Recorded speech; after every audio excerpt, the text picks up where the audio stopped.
Dicen que la casa donde está la mamá, ahí llegan todos los hijos. ¿Es verdad o no es verdad? Sí. Y aquí está nuestra mamá a través de la advocación de San Juan de los Lagos. Pues hacía mucho rato yo no veía un miércoles tantas personas en misa. Gracias por estar aquí. Regálense un aplauso, por favor.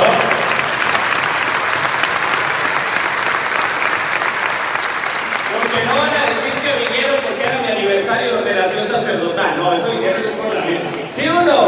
No, no, muchísimas gracias a todos por estar aquí, de verdad. Gracias por su presencia, gracias por su cercanía, gracias por este momento tan especial. Realmente voy a compartirles hoy cosas que nunca les he dicho, de cómo inicié, cómo comenzó toda esta historia. Hoy el Evangelio es el Evangelio del día, no fue que lo escogí, es el Evangelio de hoy, miércoles. Y nos pone una parábola, un ejemplo, que Jesús, que el dueño del campo fue, ¿a dónde? ¿A dónde fue? Fue a la plaza del mercado, es decir, al parque. ¿Y qué hizo en el parque? ¿Comenzó a qué? A llamar personas. Comenzó a llamarlos. Uno los llamó temprano, otro los llamó a media mañana, otros a media tarde y así sucesivamente. Los estuvo llamando a lo largo del día. Hasta ahí todo bien. Cuando uno habla de la vocación, prácticamente esa es la frase. La vocación al sacerdocio o al matrimonio es un llamado. ¿Es un qué? Es un llamado. Yo personalmente, mi llamado fui de los primeros. Comencé muy joven mi formación en el seminario, a los 16 añitos. 16 añitos, es decir, me llamó en la mañana. Y la historia comenzó incluso un poco más atrás. Yo crecí en el campo y dentro del lugar donde yo crecí había grupos armados y yo crecí con ellos. Y la historia de mi vida cambió. Yo tenía en esos momentos 14 años. Uno a los 14 años ya le empezaban a decir que si se quería ir con ellos, porque ya uno era capaz con el fusil, ya era capaz con las armas. Y una tarde justo me enviaron una de las muchachas más bonitas que yo conocía. Ay, no me iban a mandar la más fea. Pero nunca se me olvida porque justo ese día me entregaron una arma, una K-47, recuerdo muy bien, y me dijeron: mire ese árbol, ese tronco de árbol, era un tronco de árbol que está ahí frente a ese, agárrela y dispare para que sienta el poder de un arma.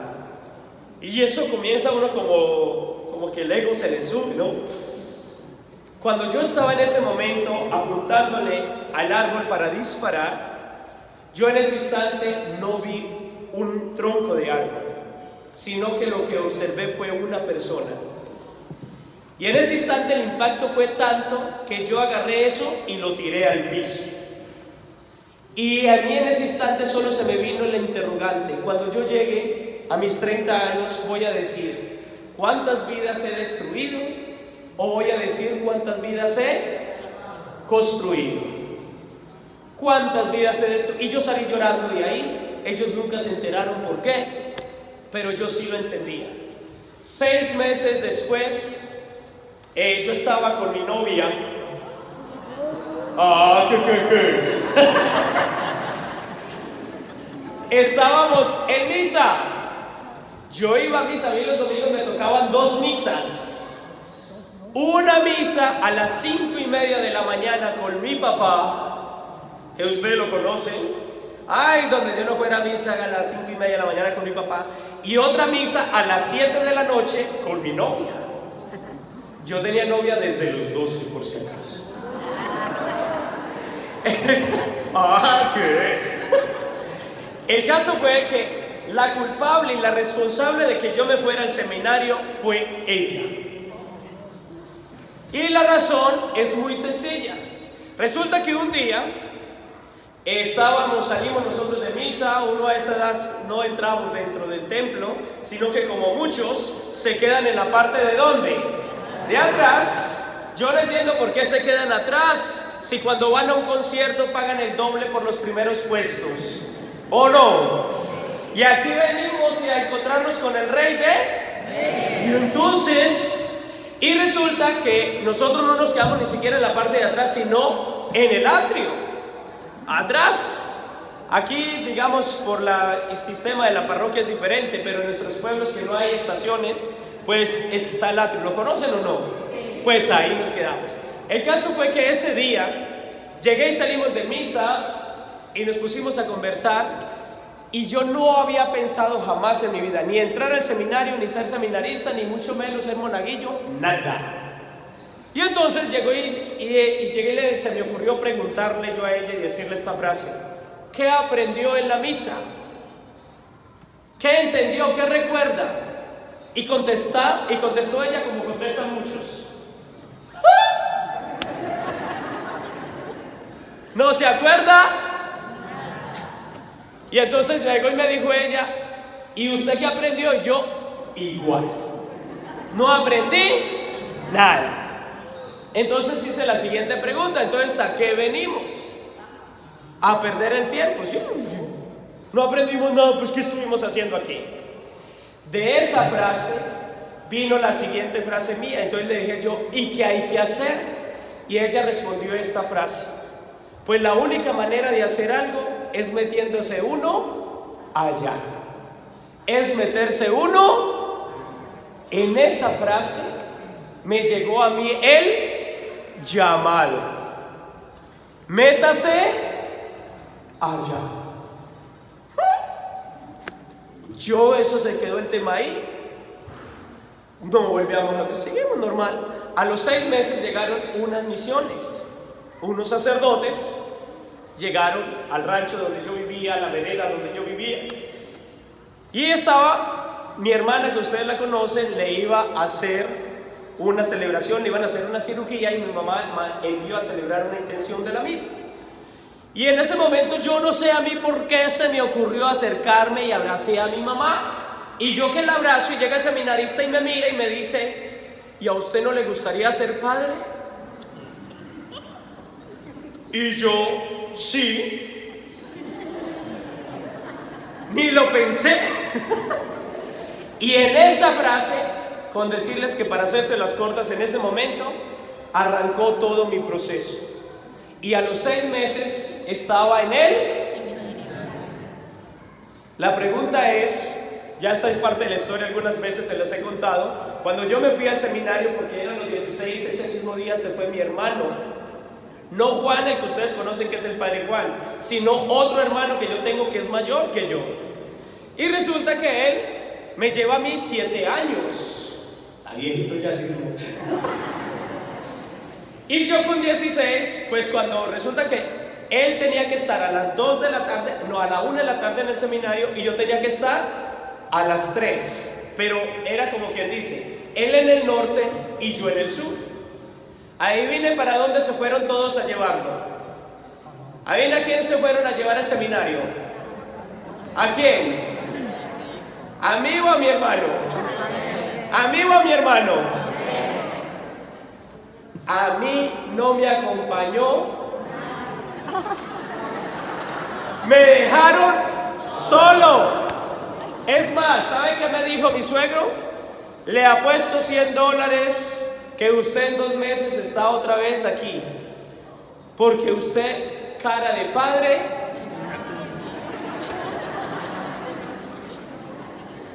¿quién hace el llamado? ¿Quién llama a trabajar a su viña? Todos mis hermanos, mis papás se fueron a llevar ¿a quién? A mí no me creían. El caso es que mi hermano 2 años después se retira, yo llegué al seminario y ya hoy justo estoy haciendo una memoria. Hace exactamente, eso fue en el siglo pasado, año 1997. Algunos estaban apenas naciendo, ¿no? Cuando yo comencé el seminario, y ya ahorita haciendo memoria le doy gracias a Dios porque son 22 años desde que comencé mi historia. Y la verdad, y muchos están diciendo, uy, ¿cuántos años tiene entonces? ¿Saben? 22 años, de los cuales 9 de sacerdote. Esos años han sido para mí una experiencia muy maravillosa, y siento que el llamado, cuando muchos se preguntan, Padre, ¿usted cree yo ser sacerdote? Dios es el que llama. Dios es el que llama. Dificultades, momentos duros, difíciles, momentos de decisión. Sigo, me retiro, me van a echar, me van a dejar. Pero ¿saben? Dios es el que a trabajar ¿a dónde? A su viña. Por eso, un mes antes de yo ordenarme, tomé una decisión de irme a hacer un retiro. Y en ese retiro duré 34 días, se llaman los retiros ignacianos. Y duré 34 días solamente respondiendo una pregunta: ¿me ordeno o me retiro? ¿Me ordeno o me? Pues no me retiré porque aquí estoy. Pero dentro de ese aprendí, y la pregunta es: ¿por qué quiero ser sacerdote? ¿Y por qué decidí ser sacerdote? Y ese día, durante esos meses, cada día, cada momento, durante esos días, era descubriendo una frase nueva del por qué quería ser sacerdote. Y por eso saqué, por aquí tiene Irene, que si las puede repartir ahorita, por favor. Por ahí saqué esta imagencita, que son las que me acompañan a mí desde que inicié mi sacerdocio, el Sagrado Corazón de Jesús y María. Pero yo no las encontré en el seminario, sino que las recibí ¿de dónde? De mi papá y de mi mamá. Resulta que ellos en la casa siempre tenían el Sagrado Corazón de Jesús y de María. Luego me doy cuenta que uno de los mejores predicadores, San Juan Eudes, fue uno de los encargados de dar a conocer esta vocación, el Sagrado Corazón de Jesús y de María. Nosotros no la conocemos mucho, ¿o sí? ¿Conocemos mucho esas vocaciones? Pero ¿saben? Lo que sí debemos conocer es las obras y las manifestaciones de Dios a través de ¿qué? Del Sagrado Corazón de Jesús y de María. Mi sacerdocio yo se lo entregué al Sagrado Corazón de Jesús y María. Por eso ustedes aquí escuchan hablar de una misa que tenemos los primeros viernes de cada mes, ¿sí o no? ¿Cómo se llama? ¿La misa de qué? ¿Y cuándo es la fiesta oficial del Sagrado Corazón? Los primeros viernes de cada. Por eso quise ponerles ahí las 12 promesas de los que asisten a esa celebración. ¿Y qué sucede en la vida, en la familia de quien tiene el Sagrado Corazón de Jesús y de María en sus casas, en sus familias? Ahí está. ¿Estamos? ¿Quién es el que lo llama? ¿Quién es el que lo llama? Ok. Entonces, por el otro lado, recordando este 9º aniversario, ahí les puse las frases por las cuales yo quiero identificarme como sacerdote. Es decir, por las cuales me hice sacerdote y no decidí salirme y casarme. Y pensando, sí, yo digo, ¿por qué no me casé? A lo mejor ya me hubiera separado 4 o 5 veces. Porque Dios no me estaba llamando al matrimonio, me estaba llamando ¿a dónde? Y saben, uno de los llamados que Dios me ha hecho, por eso, una de las frases que me caracteriza, y creo que ustedes lo experimentan: un sacerdote es. ¿Y qué puse ahí? Díganlo, ¿qué puse? ¿Un qué? Un amigo. Considero y lucho todos los días por ser un amigo. Muchos de ustedes quizás ni me conocen, pero cuando compartimos nos sentimos como amigos. ¿La he pasado o no la he pasado? Sí. Ok, ahora viene la siguiente. ¿Qué más es un sacerdote? ¿Un qué? Maestro. Un maestro, es decir, el que enseña. ¿Les he enseñado o no les he enseñado? Sí. Esto es evaluación, Dios mío. Y lo digo porque lo tengo marcado en mi cuarto, y cada vez, todas las noches cuando hago mi oración personal, siempre la reviso y digo, ¿hoy lo hice o no lo hice? Ok, tercero, ¿es un qué? Un discípulo, es decir, aquel que está dispuesto a aprender. No me las sé todas. Necesito, escucho, recibo información, investigo, porque los discípulos aprendemos. Luego, ¿qué más dice? ¿Un qué? Un confidente, es decir, que sus dolores, sus alegrías, sus tristezas que les conozco, las guardo como María. ¿En dónde? No en la mente. No crean que las guardo ahí. Ay, sí, mira, está, ay, pobrecito, ay. No. ¿Se guardan en dónde? En el corazón. Un confidente. ¿Lo he hecho o no lo he hecho? Continúo. ¿Qué más es? ¿Un qué? Un compañero. ¿Qué hacen los compañeros? Acompañamos el recorrido, acompañamos el viaje.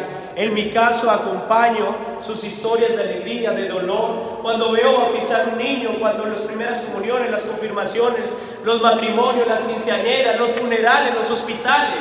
¿Uno qué hace? Acompaña. ¿Paso esa o no la paso? Luego sigue. ¿Un guía de qué? Más de una familia que está aquí presente, creo que de una u otra manera. Y uno de los sueños que construyo es ver familias, hogares santos y felices. Ese es mi sueño, ver a hogares, familias santas. Yo no sé por qué a veces tanta pelea, tanta situación. Hey, déjense en ayudar. Un guía de la familia. ¿Cuántas situaciones, cuántas parejas no se han restaurado? Sé y conocen. ¿Aquí hay varios de esos o no? Alcen la mano. Que han llegado con dificultades a punto de separarse. Y por aquí están, alcen la mano quienes están por aquí. Eso, ¿se puede o no se puede? Démosles un aplauso a ellos, por favor.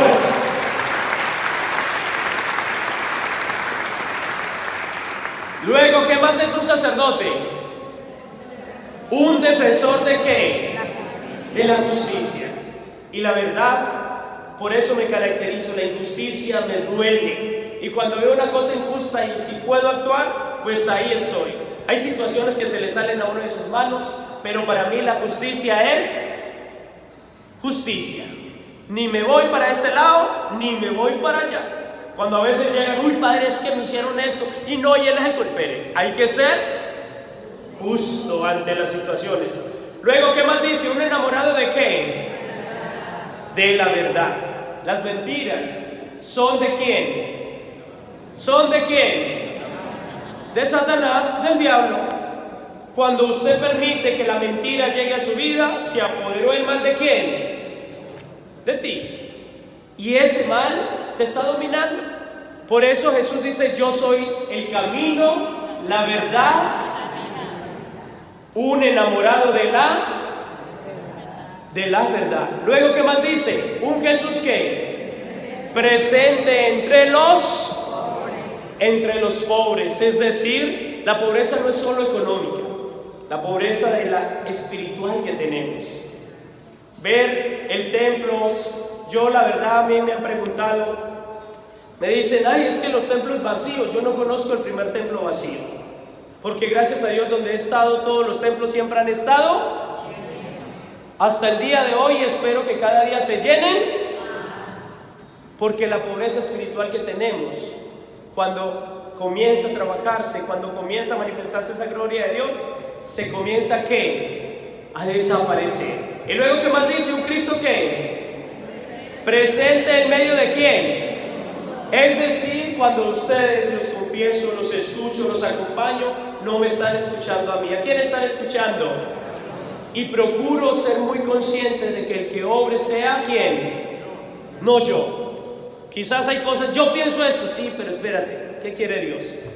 Por ejemplo, me han pasado situaciones. Un día alguien se me enojó: padre, ¿usted por qué no me dio la bendición? Yo le dije: no, es que no le di la bendición, simplemente que no era el momento y la hora para usted. Porque hay veces que uno llega y le da la bendición y uno siente esa emoción del Espíritu de decir una palabra, de darle la bendición con la imposición de las manos, y esa persona se sanó, se liberó. Hay veces que me llegan y me dicen: padre, tengo esta situación ante un juez, o tengo esta situación migratoria, y llego y digo yo: siento esa emoción de decirle, no se preocupe que vas a salir bien de esa situación. Y se quedan así como 3, 4 días después regresan. Sí, Padre, gracias a esa situación que no parecía. ¿De dónde surge eso? Un Cristo presente en medio del mundo. Y luego, ¿qué más dice? Un rostro vivo de Cristo. ¿En medio de quién? Si hay algo que nos caracterizamos es ponerle alegría a la vida, ¿o no? A las misas, a las celebraciones. Y luego dice, un puente entre lo divino. Eso hacemos nosotros los sacerdotes. Somos ese puente entre lo divino y lo humano. Y por último, ¿qué dice? Una misa cada cuánto. ¿Cada cuánto? No crean que porque no me ven celebrando aquí en el templo no la celebro. Todos los días celebro la Eucaristía. Y luego viene y dice, ¿qué más? Una iglesia ¿qué? Viva y actuante. ¿Qué es la parroquia Santa Genoveva hoy en día? ¿Una iglesia qué? Y lo que falta, ¿sí o no? Por eso, ¿cómo termina? Es la expresión viva de la misericordia infinita de Dios por la... Este es el resumen de lo que yo sueño y busco ser como sacerdote. Lo escribí hace exactamente 10 años antes de ordenarme como diácono. Fue mi deseo y mi sueño y espero seguirlo haciendo. ¿Lo he hecho a cabalidad, sí o no? Sí. ¿Sí o no? Sí. ¿Seguros? Pues si lo he hecho ha sido con gracia de Dios, porque por mí lo creo. Así que ese aplauso que sea para el Rey de Reyes y Señores, señores. Él es el que nos llama, Él es el que nos guía y acompaña. Claves en esto, si Dios te llamó, Él te acompaña. No te dejará sin recompensa. ¿Me hice comprender? Muchísimas gracias a todos por estar aquí esta noche. Gracias por su presencia, gracias por venir. Espero que oren al Sagrado Corazón de Jesús y cuando vean esta imagen les recuerde que oren por mí, que no dejen de ser eso. Y ojalá los esposos que se casaron también un día se sienten y empiecen a escribir por qué se casaron y por qué están juntos. Y revísenlo, no pongan el televisor al frente de su cama, pongan lo que les recuerde por qué están ahí. Yo no tengo un televisor al frente de mi cama, tengo el por qué estuve aquí. ¿Me hice entender? Dios les bendiga, muchísimas gracias y regalemos un aplauso a nuestra madre querida que está hoy presente.